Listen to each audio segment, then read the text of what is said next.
Welcome to Hollywood Information. In this video, we are going to dive deep into the gritty, provocative world of 1970s British exploitation cinema, a decade where filmmakers pushed boundaries, shocked audiences, and tested the limits of what censors could tolerate. From risque sexual content to extreme violence, these films provoked outrage, scandal, and in some cases, outright bans. 1. Vampyres, 1974. The first film on our list is Vampyres, directed by Jose Ramon Lares. This is a true example of erotic horror, pushing the boundaries of taste and decency. The story follows two seductive female vampires who lure unsuspecting travelers into their country mansion. While the plot itself is straightforward, the film shocked censors with its unapologetic sexual content, lesbian overtones, and graphic scenes of bloodletting. What made Vampyres particularly controversial was the combination of sensuality and violence, a hallmark of 70s exploitation cinema. Audiences were drawn to its taboo-breaking themes, but critics and censors were appalled. Many cinemas refused to screen it, and in some countries, it was outright banned.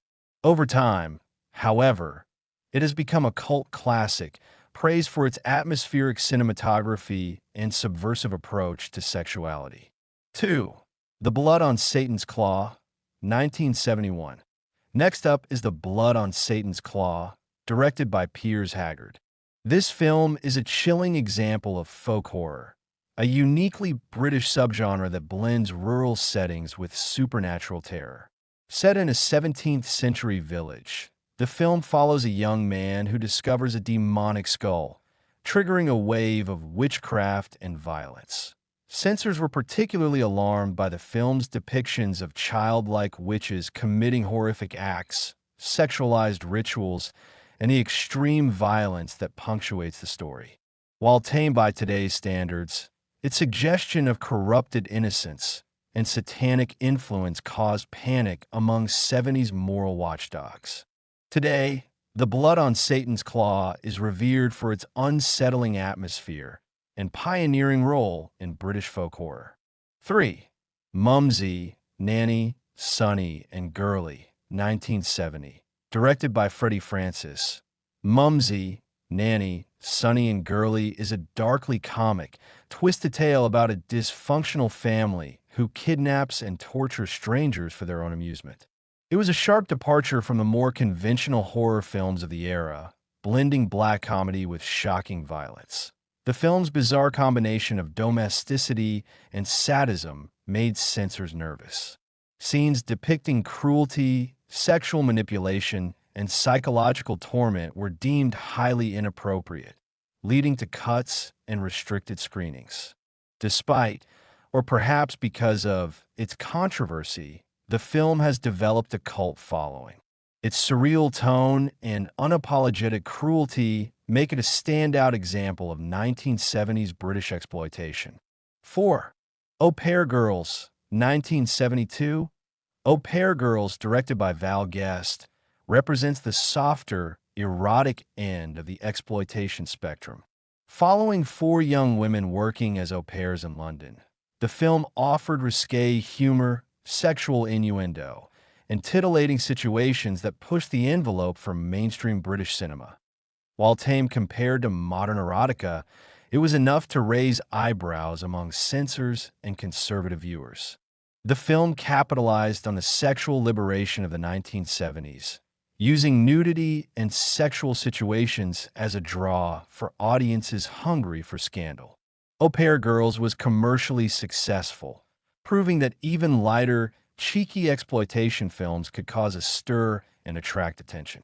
5. Frightmare, 1974. Frightmare, directed by Pete Walker, is another exploitation horror that caught the attention of censors. It tells the story of a murderous family who continues their spree after being released from prison, combining elements of slasher horror with extreme psychological terror.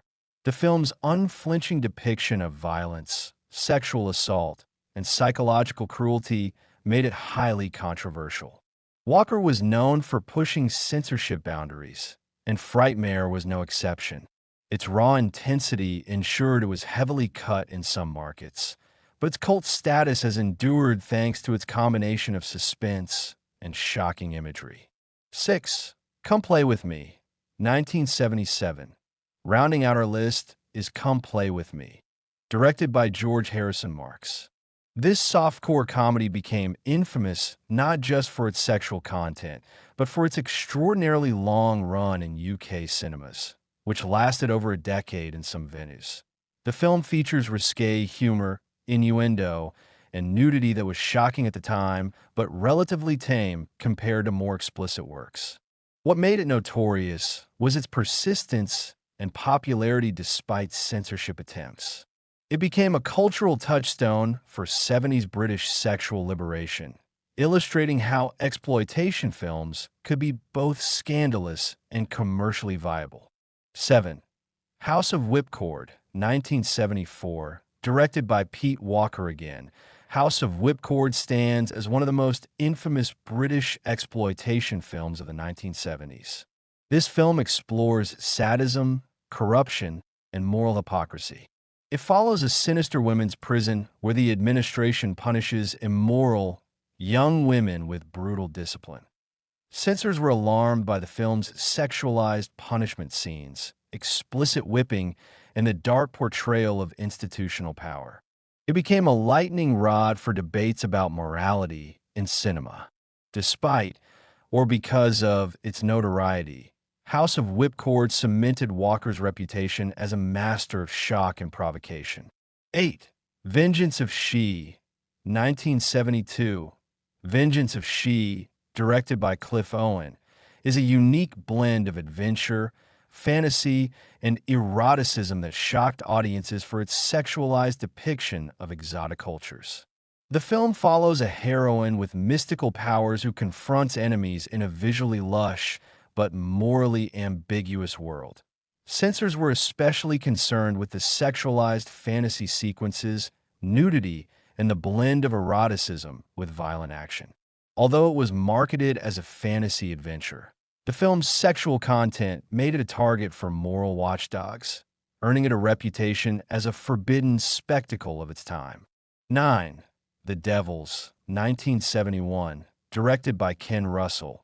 The Devils is perhaps one of the most infamous British films of the 1970s. Set in 17th century France, it tells the story of a priest accused of witchcraft and political conspiracy. What made this film scandalous were its graphic depictions of sexual perversion, religious corruption, and brutal violence. Scenes of demonic possession and exorcism were so intense that many countries either censored or outright banned the movie. That Russell's visual style was unapologetically provocative, combining lavish costumes with surreal imagery to create a film that felt like a nightmarish pageant of human desire and corruption. Even decades later, The Devils remains a symbol of the era when British filmmakers dared to confront taboos head-on. 10. Straw Dogs, 1971. Sam Peckinpah's Straw Dogs isn't British in direction, but was shot in Cornwall and featured a largely British cast. The film follows a mild-mannered American mathematician, played by Dustin Hoffman, who moves to rural England with his wife, only to face escalating violence from local villagers. The movie became infamous for its explicit depiction of sexual assault and graphic violence. Censors in several countries demanded cuts, arguing that the film's raw intensity was morally corrupting. Today, Straw Dogs is studied as an example of how exploitation can intersect with psychological horror, turning ordinary human fear into shocking cinema.